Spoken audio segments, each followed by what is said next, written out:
Timu hiyo ishokeire President Federer thutha wa kuhotana dhahabu 4, silver 7 na bronze 4 mathako-ini macio. Minister wa mathako Hassan Wario augite aria maranyitire itemi mathako-ini macio makuheo ciringi 100,000 ni president na kurihirwo thabari ya gucera Mombasa kahinda ga thikũ 4 kwambiriria ruciu. This team will graduate into the junior team next year, so the future is very bright for them but also for the country.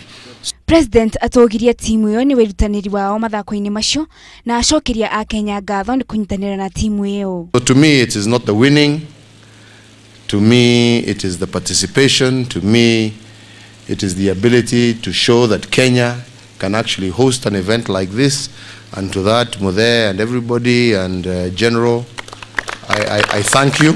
Yeah? You have put on a wonderful event. Oho augite Kenya ri no hoti wa gutafania mathako ma thi yothe thutha wa mathako macio gutafanirio guku Kenya.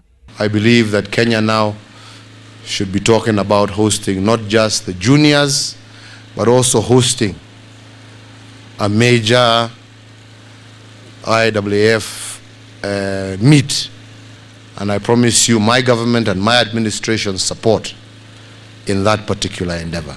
Pongezi sana. Mathako macio maratafanagirio kiharo-ini gia Kasarani guku Nairobi. Ngiribotera Inooro TV, gitagwo Wangari wa Njoroge.